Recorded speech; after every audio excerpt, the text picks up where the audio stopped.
Welcome to our Good Friday Easter reflection. Today, along with Maundy Thursday and Easter Eve, which comes tomorrow, have been regarded by Christians as the three most solemn days of the year. More than that, these 3 days are the hinge on which the meaning of life and the purpose of the universe turns. It is Good Friday, a strange name for the day. It may come from the contraction of God's Friday, God's special day, which he had planned from the beginning as the only way to heal and mend the mess we have got this world into.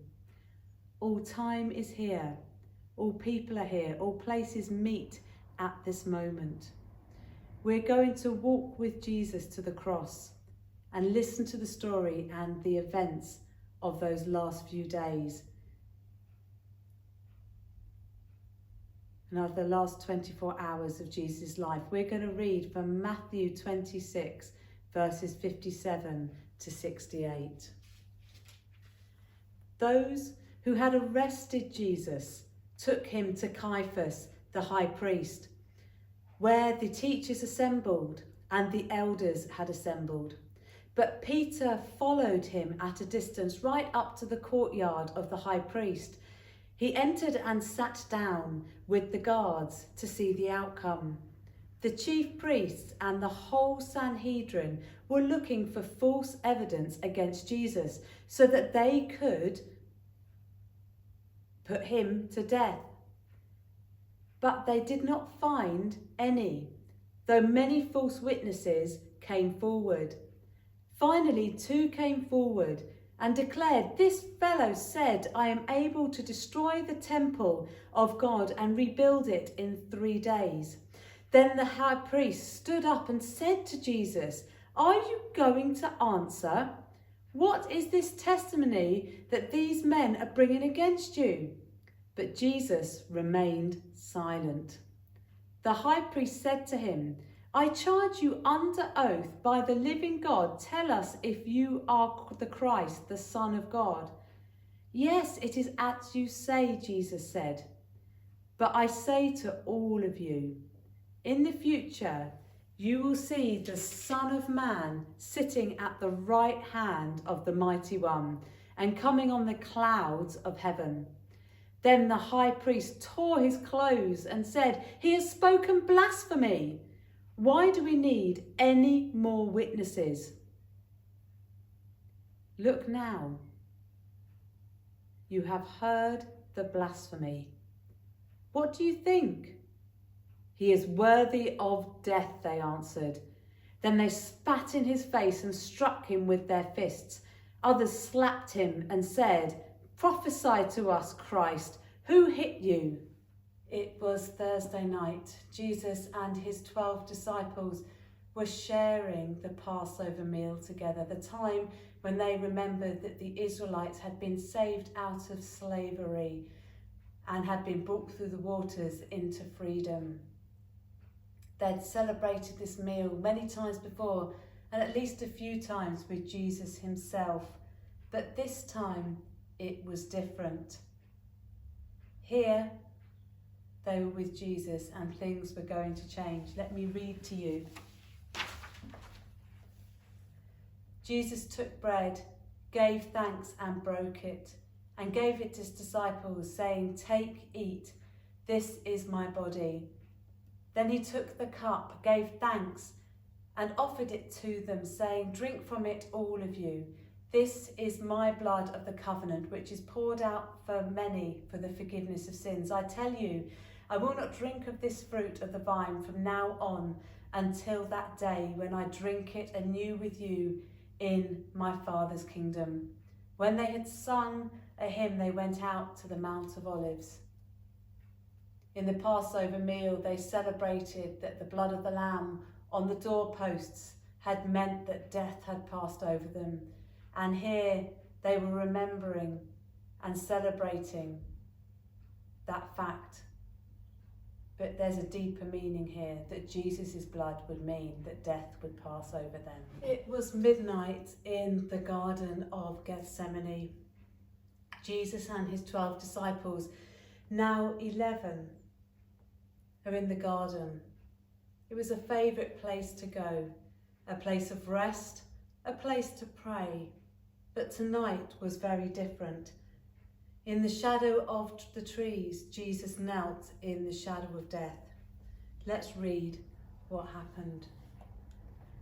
Then Jesus went with his disciples to a place called Gethsemane, and he said to them, "Sit here while I go over there and pray." And he took Peter and the 2 sons of Zebedee along with him, and he began to be troubled. Then he said to them, "My soul is overwhelmed to the point of death. Stay here and keep watch with me." Going a little further, he fell with his face to the ground and prayed, "My Father, if it is possible, may this cup be taken from me. Yet not as I will, but as you will." Then he returned to his disciples and found them sleeping. "Could you men not keep watch with me for 1 hour?" He asked Peter, "Watch and pray, so that you will not fall into temptation. The spirit is willing, but the body is weak." He went away a second time and prayed, "My Father, if it is not possible for this cup to be taken away unless I drink it, may your will be done." When he came back, he again found them sleeping because their eyes were heavy. So he left them and went away once more and prayed the 3rd time, saying the same thing. Then he returned to his disciples and said to them, "Are you still sleeping and resting? Look, the hour is near, and the Son of Man is betrayed into the hands of sinners. Rise, let us go. Here comes my betrayer." In the shadow of the trees, Jesus knelt in the shadow of death, and he accepted it. It was going to be horrific, and he knew that. But he did it to show us that death is only a shadow. A shadow is only as dark as the bright light that is blocked by whatever gets in its way. Jesus was going to show us that there is a bright light beyond the shadow of death. To get there, he must go through the darkness to show us the way. He said yes to death so that it could have no power over him. He said, "I will," to death, so it can no longer call the tune. He said, "Your will be done," so that he might deliver us from the fear of death.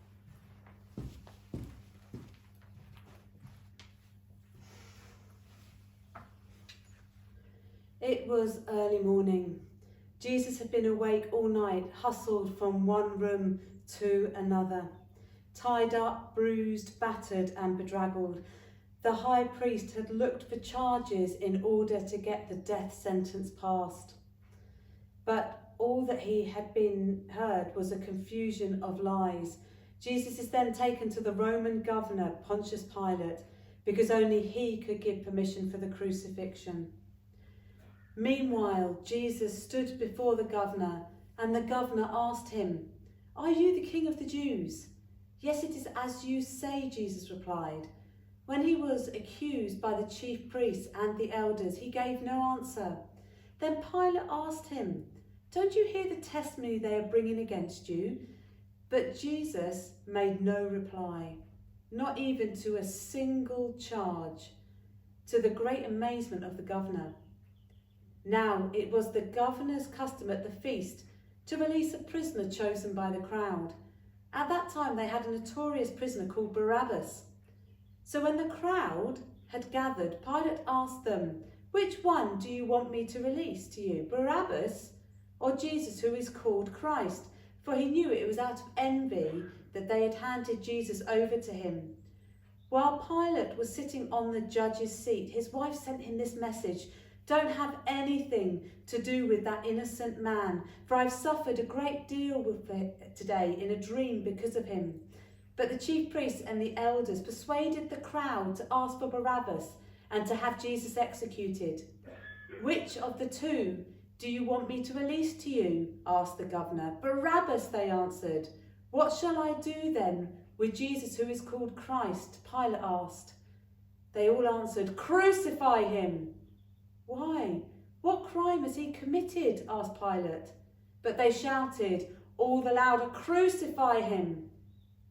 When Pilate saw that he was getting nowhere, but that instead an uproar was starting, he took water and washed his hands in front of the crowd. "I am innocent of this man's blood. It is your responsibility," he said, and all the people shouted, "Let his blood be on us and on our children."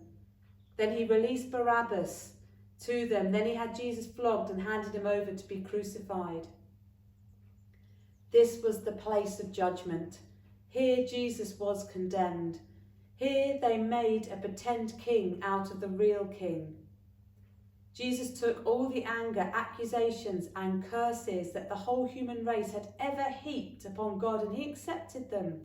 He agreed to be the solution to our problem, the sins, the mistakes, the mess of this world.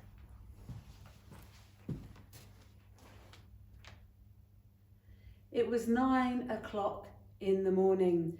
Jesus had been whipped to within an inch of his life. He had been forced to carry the beam of the cross as far as he was able to. He had his hands nailed to the cross, and he was hung up to die. Let's listen to the account from Matthew's Gospel. From the 6th hour until the 9th hour, darkness covered the land.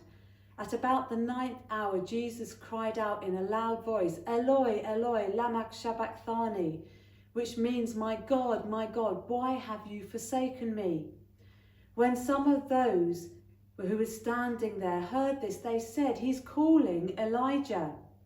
Immediately, one of them ran and got a sponge and filled it with wine vinegar and offered it to Jesus to drink.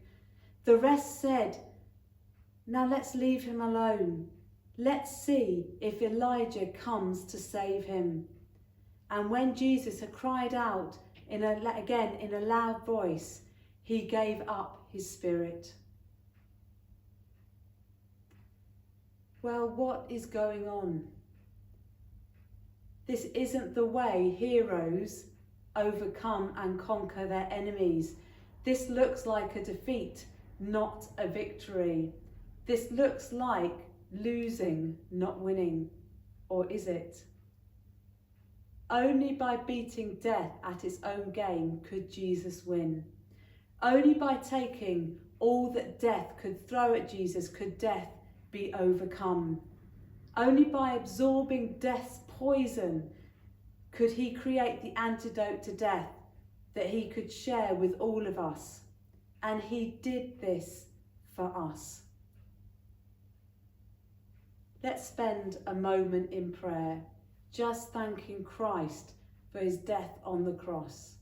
I'm going to leave a moment for you to bring yourself before God and to thank him, and then I'll close in prayer.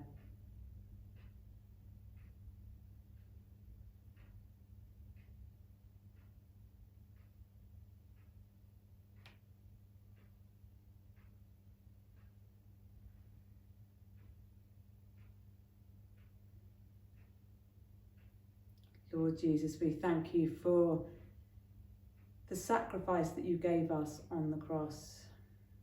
Your blood shed, your body broken, so that we could find our way to the Father. We just can't comprehend that you would stand in our place, take all the weight of our sin upon your shoulders, but that's exactly what you did. And so this Good Friday, we just kneel at the cross and thank you and remember your sacrifice. Amen.